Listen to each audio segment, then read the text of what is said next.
What is up, everybody? Welcome to the first Touchline Talk Show of 2023. Took some time off after the World Cup. Now everything is back into full swing. So here we are.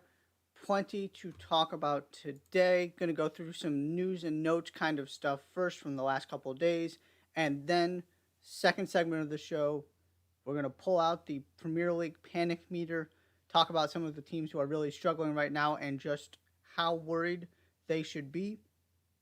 But there's one place to start today, and that is what Southampton did to Manchester City on Wednesday, today, this afternoon, in the Carabao Cup quarterfinals.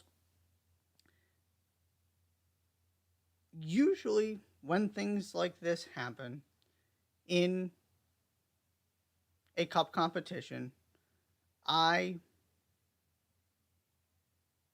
tend to sort of dismiss these results. You often have rotated squads. Obviously, it's a one off game. Weird things happen.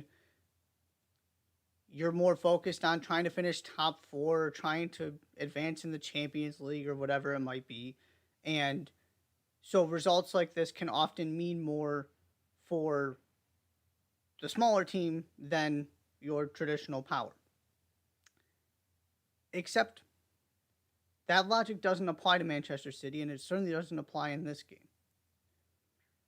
Because the guys that Manchester City send out there in the cup competitions are better than just about every Premier League team, maybe save one or two.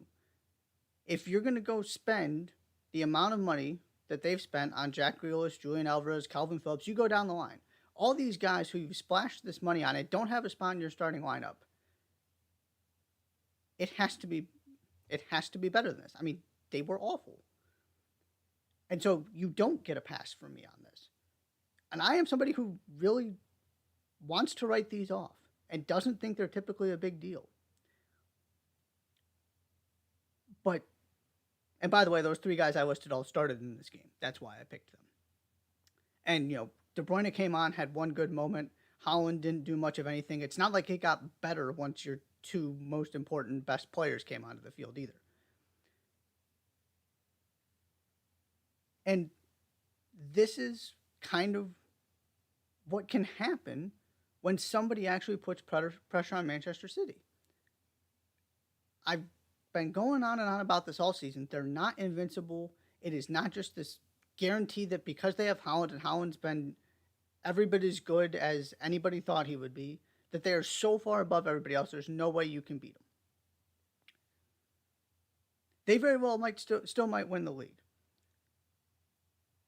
But you got to go play a Manchester derby this weekend, coming off of this game. And that Manchester derby, if you drop more points and Arsenal win their derby, and you got to like Arsenal's chances,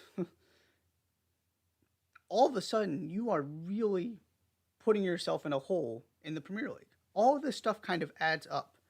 And it's why I'm putting a lot more stock into this game for both teams than I typically would, and specifically for Manchester City.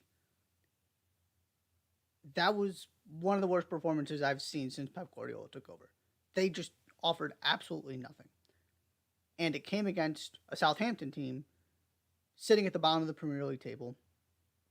And I did talk about this on my weekend roundup, this idea that getting that first win for Nathan Jones against a Premier League team, I don't care if it came in the FA Cup, gives you a boost of confidence and a little bit of belief that was really lacking. And maybe, just maybe, that was going to kind of be the thing that kickstarted Southampton a little bit, because if it was ever going to get going, it's got to get going now.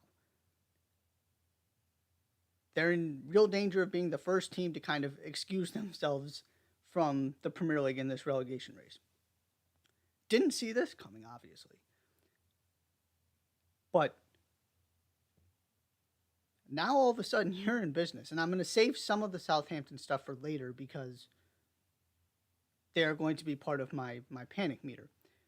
So just on this game in particular, the first goal, the point I want to make here, again, going back to the Manchester City is not invincible thing, that goal started off of a James Ward-Prowse turnover that then leads to a pass that was telegraphed so clearly that Lienko read that thing from a mile away, came sprinting after it, and that's why he was able to get Southampton going up the field so quickly, is because he had such a head start, because he had gone so far to cover that distance, because he knew that pass was coming.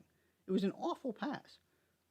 And then he does a really good job putting it into a dangerous area. They get the goal. And then Musa Gineppo chips Ortega for the second one. Ortega gets caught off his line. Terrific finish.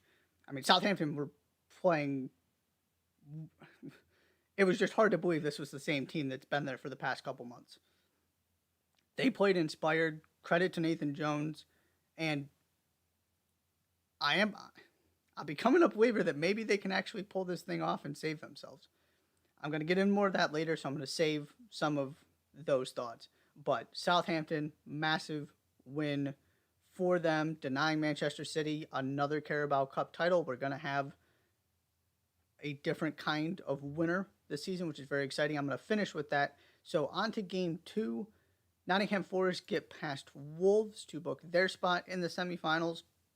Wolves were the better team, dominated most of this game, and it just didn't happen for them the way they needed it to. Forest gets the early goal, wins the shootout. Two teams, obviously, that have not had great Premier League seasons. It raises the stakes in these cup competitions even more. It's Forest who go through and are in the semifinals in their first season back in the Premier League. Then you've got Newcastle and Leicester City from the first set of games on Tuesday. Absolutely a deserved win for Newcastle. They were very good. Leicester were not. Dan Burn, cool moment for him. Grows up a Newcastle fan, gets his move, gets his first goal for the club in this game. Joelinton adds a second. Jamie Vardy came on, had a couple chances that could have made this game interesting. Should have finished at least one of them, but he didn't. And Newcastle more or less cruised to a 2-0 win. The thing I want to get at here for a second before we move on to Manchester United. This is coming, of course, off of Newcastle's loss in the FA Cup. I just don't care about that at all. Eddie Howe did the exact right thing by saving most of his key guys for this game, not starting them in that one. And the way this is all played out is exactly why you've got to prioritize the cup you have a better chance of winning. If you already are in the quarterfinals and you draw a team that's not been good this season, and you're trying to figure out how you're going to divide your guys up between the FA Cup and the Carabao Cup, it's not hard. You go for the League Cup. This is about winning a trophy, any trophy. It doesn't matter what it is. Especially because you're going to have to prioritize a little bit because you're in the thick of a Champions League race in the league. And so all of a sudden, this thing has opened wide up for Newcastle. Newcastle prioritizes the League Cup. Manchester City get beat. You got some fortunate draws in the fact that Manchester City had already knocked out a couple of your other high-profile clubs. And so now you're looking at a real opportunity to win this trophy and to start this new era of Newcastle with silverware. You got to just take what's in front of you. If you get this far, you've got to go for it, even if it costs you an FA Cup. Now, they should have won that game anyway. There was plenty of talent on that field. But it's not always going to go perfect. There is nothing Eddie Howe should regret.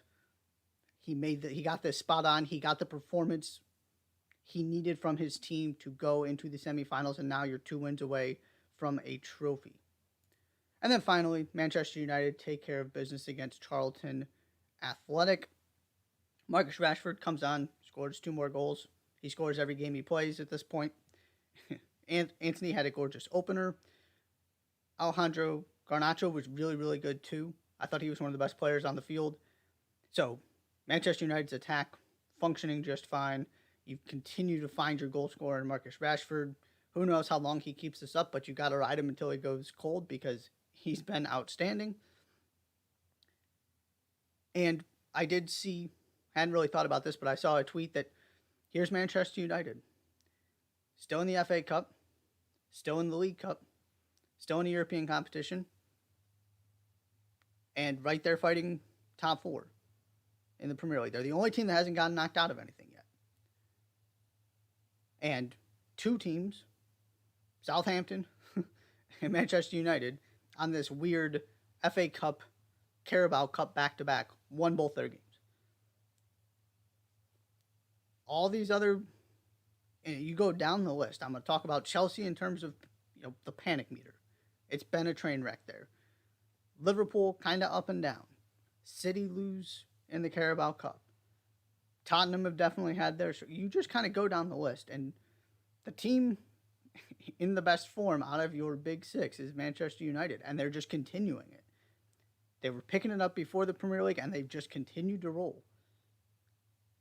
And now they're in real positions to get trophies and to clinch top four and to win the Europa League. Because they've probably got the depth to do it. Maybe they don't have the depth to do all of it. But you're looking at these guys who are coming in, a Garnacho, who's not going to play very many minutes. But every time he gets out there, he seems to do some really good things. And you've got Marcus Rashford in terrific form. It's all coming together for Erik ten Hag a little bit faster, probably, than I thought it would.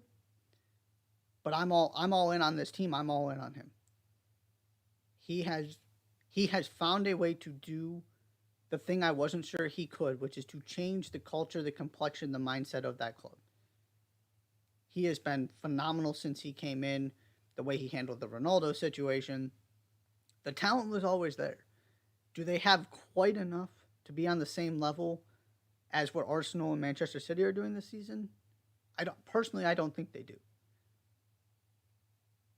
But they are back to being a team that you need to, when all things are equal again, because they had such a bad start, talk about being one of the real powers in Europe again. I am to that point. It'll probably take them a couple more windows to get all the way there, where you feel like they're genuine title contenders. But this is the most confident I have felt in Manchester United in as long as I can ever remember. This is not a flash in the pan. This is Erik ten Hag being really good at what he does, and you're seeing it on the field.